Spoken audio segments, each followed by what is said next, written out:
of our budget. This is the government's first budget statement since taking over office in January.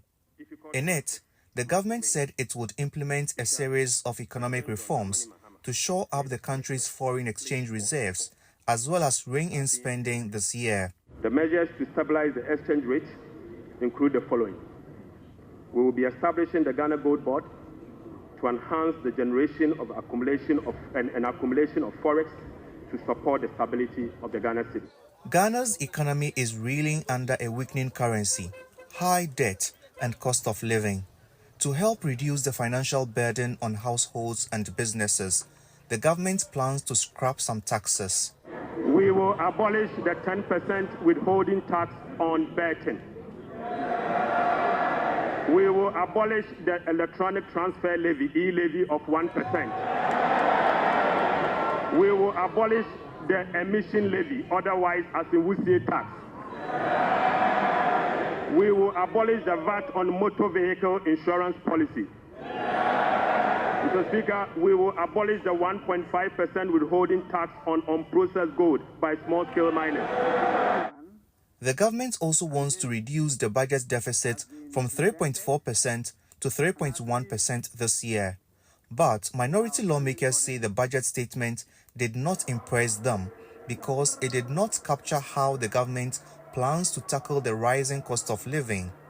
The budget did not address how they are going to ensure that petroleum product prices do not increase. And once petroleum product prices continue to increase, transport fares will continue to increase. This budget did not address that. This budget did not address energy bills, electricity bills.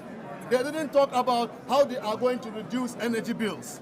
Ghana secured a $3 billion IMF bailout nearly 2 years ago to help its economy recover, but it also had to implement tough conditions, including introducing new taxes to shore up revenue. There are concerns that Ghana may face a shortfall in revenue generation this year because the government has scrapped some taxes.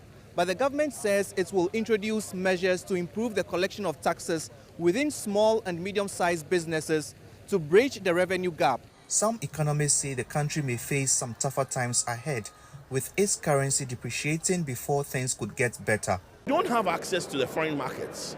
We need to prop up the cedi, right? Cocoa has collapsed. Gold needs a reset more than anybody else. Rising debts. How are you going to keep up the cedi?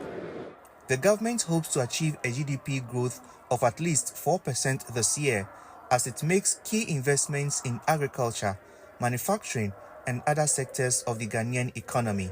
Nabil Ahmed Rufai, CGTN, Accra, Ghana.